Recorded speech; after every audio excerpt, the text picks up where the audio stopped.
A very good evening. Welcome to State of Business on our television. I'm Ashinsani Veerasinghe. Let's have a look at the headlines first. Sri Lanka's COVID-19 death toll climbs to 19 with 3 deaths reported today. Grace period provided for the payment of the salaries of the private sector extended till the end of December.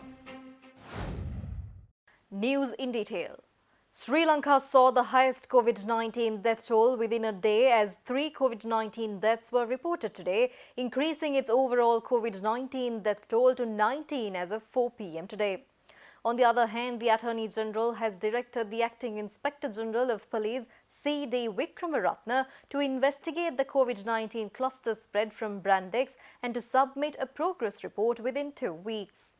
Sri Lanka reported its 17th death from the novel coronavirus early today afternoon. The deceased is a 41-year-old male resided in Joyle area.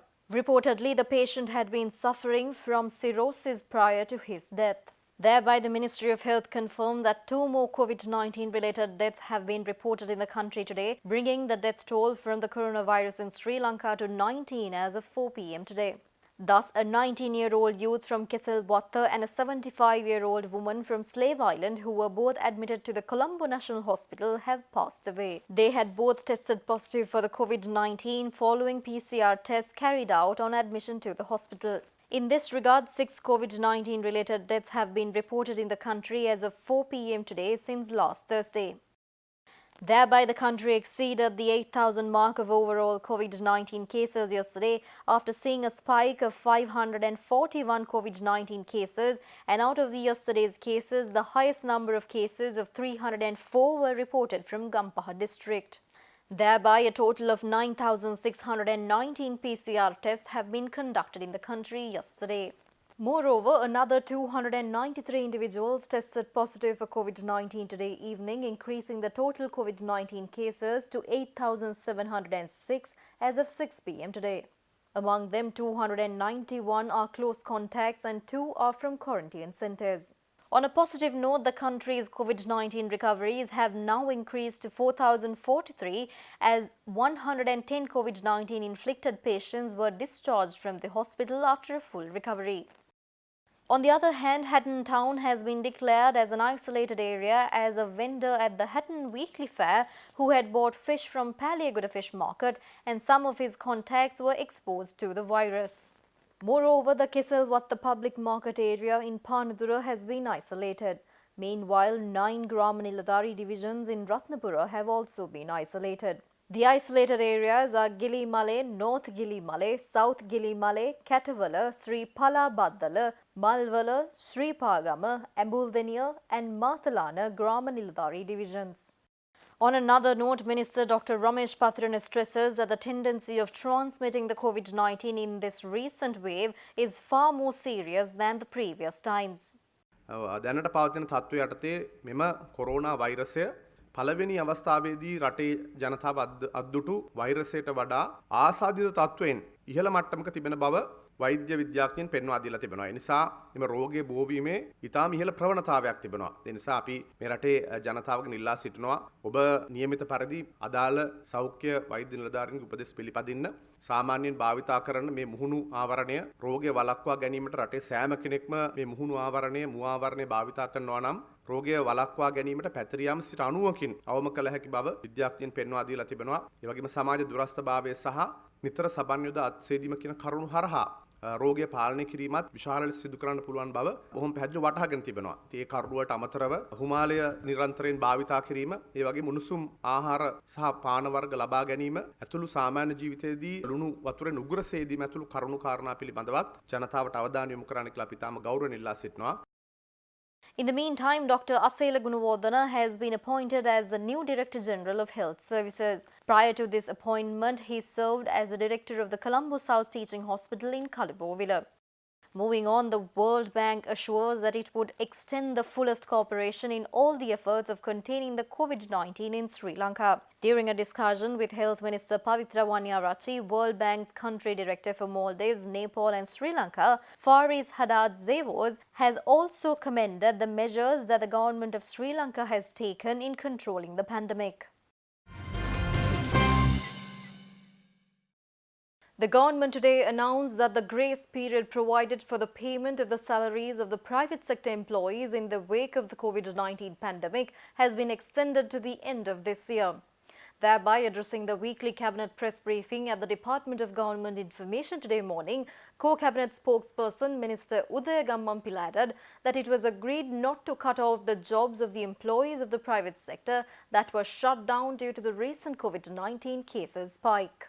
COVID-19 වසංගත තත්ත්වයේ හේතුවෙන් පෞද්ගලිකාංශයේ වැටුප් ගෙවීමේ මතුවී ඇති අර්බුදය පිළිබඳ කාර්යසාධක බලකායක් පත් කරලා තියෙනවා. මේ කාර්යසාධක බලකාය නියෝජනය කරනවා සේවා යෝජකයන්, සේවක වෘත්තීය සමිති, ඒ වගේම කම්කරු උපදේශක සභාව, කම්කරු අමාත්‍යාංශය සහ කම්කරු දෙපාර්තමේන්තුව 2020 මැයි සිට සැප්තැම්බර් මාසයේ දක්වා පෞද්ගලිකාංශ සේවකයන්ගේ වැටුප් ගෙවීම සම්බන්ධයෙන් මේ කාර්යසාධක බලකාය ඇති කරගත් එක්ගතාවය උනේ පළවෙනි දේ තමයි කොවිඩ්-19 වසංගත තත්ත්වයේ හේතුවෙන් වැඩ නවත්වන ලද ආයතනවල ඒ වන විට සේවය කරමිට සේවකයන්ගේ රැකියා අහිමි නොකර ඔවුන්ව පවත්වාගෙන යාම. දෙවෙනි කාරණේ සමාජ දුරස්ථභාවය පවත්වා ගැනීමේ අවශ්‍යතාවය මත සේවකයන්ගේ යම් ප්‍රතිශතයක් නම් සේවයට කැඳවන්නේ ඒ සේවයට කැඳවන සේවකයන්ව සමානුපාතිකව සේවයේ යෙදීමට සුදුසු ක්‍රමවේදයක් සකස් කර ගැනීම. ඒ වගේම වැඩ නොමැතිකම නිසා සේවකයන් නිවෙස්වල නැවතීමේ අවශ්‍යතාවයක් මතුවලා තියෙනවා නම් අවසාන වරට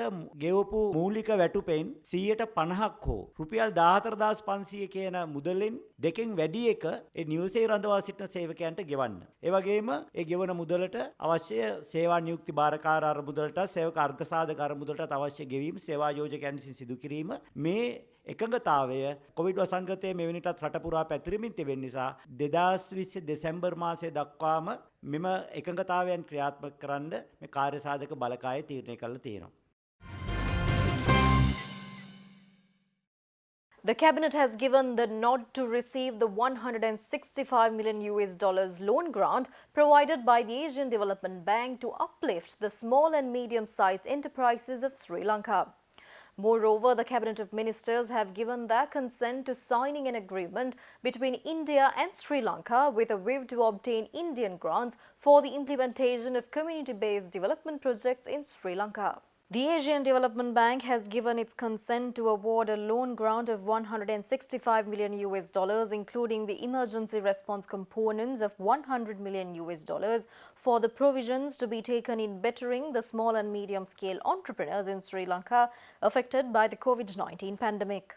In addition to that, it has been agreed to reimburse a grant of 1.25 million US dollars under the Japanese grant for minimizing the poverty of the country. Moreover, it has been agreed to issue a concessionary loan grant of 400 million US dollars for the secondary education sector enhancement project under the result-based loan grant financial methodology of the Asian Development Bank. Accordingly, the Cabinet of Ministers have approved for entering into the applicable agreements with the Asian Development Bank in order to obtain the said loan and the grant. India has awarded financial grants to Sri Lanka since the year 2005 with a view to implement small-scale development projects pertaining to the development of infrastructure facilities in the fields of education, health and community development. Moreover, India has given their consent to continue in awarding the financial cooperation to Sri Lanka with a view to implement community-based development projects with higher benefits for the next 5 years from 2020 to 2025 under the project. Accordingly, the Cabinet of Ministers have given their consent to the proposal submitted by Prime Minister Mahinda Rajapaksa as the Minister of Finance for entering to a new memorandum of understanding with India in this regard. Furthermore, Cabinet has approved to install 6 more wind turbines at the 100 megawatt wind power plant in Mannar using the remaining 47 million US dollars out of the 200 million US dollars obtained for the project. Hence, this will increase the generating capacity of the power plant by about 20 megawatt. Stay tuned for more news after this short break.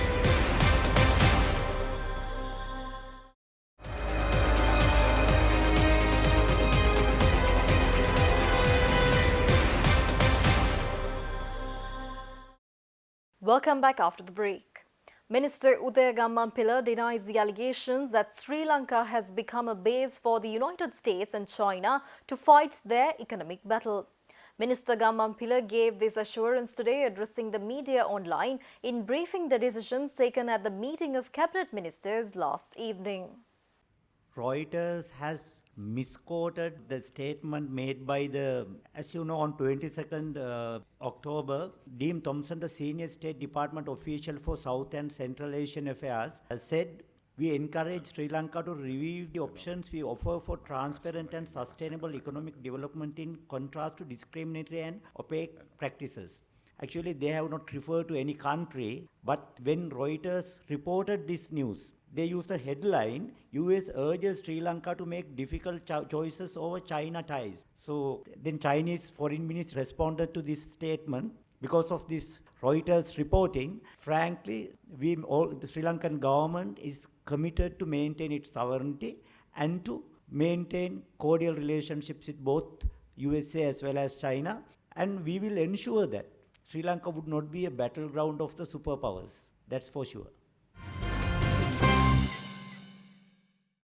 The Colombo stock market yesterday suffered a near 2% decline as investors reacted negatively to the sharp spike in COVID-19 cases in the second wave. Broker firms agitated that the market also lost 44 billion rupees in value, with blue chips such as John Keel's Holdings, Carson, Ceylon Tobacco majorly contributing to ASPI's dip. The all-share price index declined by 1.7% or 99.6 points, and the S&P SL20 index was down by 1.9% or 43 points yesterday. The market managed to post 1 billion rupees, safeguarding its track record of over a billion plus turnover for more than a month. Some analysts linked the lackluster trading and sentiment to the quarantine curfew imposed in Fort and Petta, which caused a shutdown of offices and businesses in the area. However, they also added that the low interest rate regime is helping equity investors. First Capital said the surge of the COVID-19 wave continued to cripple investor sentiment, fueling the downfall of the market for the second consecutive session. Asia Securities said turnover reached a one-month low as cautious investors took a wait-and-see approach as per the developments of the spread of the COVID-19 emerged. Meanwhile, the Colombo Stock Exchange issuing a statement said that the market intermediaries on Monday completely based on remote functionality, with its officers and those of several market intermediary firms being located in areas subjected to quarantine curfew. The statement also added that following the digitalization of the CSE, preparatory exercises were carried out as a part of regular business continuity processes, along with the stockbroker firms to ensure the ability to conduct market operations remotely. The CSE also said that the successful remote functionality of yesterday's trading was a clear indication that as an industry, the business continuity process of the stock market is dynamic and stakeholders could expect uninterrupted functionality and operation of the stock market. World Health Organization stresses that the fight against the COVID-19 is everyone's business and that the leaders at all levels of societies, health workers, contact tracers and individuals should work hard to break the chains of transmission. Thus, WHO head Dr. Ghebreyesus made these observations addressing the virtual COVID-19 press briefing at WHO head office in Switzerland. No one wants more so-called lockdowns. But if we want to avoid them, we all have to play our part. The fight against this pandemic is everybody's business. Furthermore, you continue to maintain physical distance, wearing a mask, cleaning your hands regularly, coughing away from others, avoiding crowds, or meeting friends and family outside. For governments, it means doing the same things we have been calling for since day one. Know your epidemic. Break the chains of transmission, test extensively, isolate and care for cases, and trace and provide supported quarantine for all contacts. With these measures, you can catch up to this virus. You can get ahead of this virus, and you can stay ahead of this virus. We say this because we have seen in many places around the world get ahead and stay ahead of the virus. We'll be back with stock updates after this short break.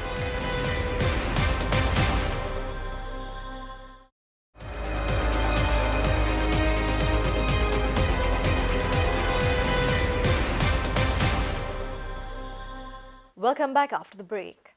The trading at Colombo Stock Exchange ended on a positive note today. The all-share price index gained 10.95 points to close at 5,680.28 and the S&P SL20 gained 6.18 points to close at 2,260.97. The turnover was 1 billion rupees and over 50 million shares were traded.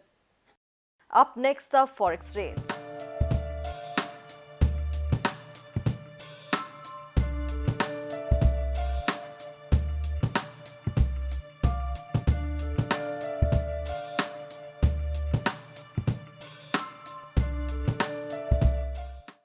With that, we are winding up for today. See you tomorrow with State of Business at the usual time. Until then, take care. Good night.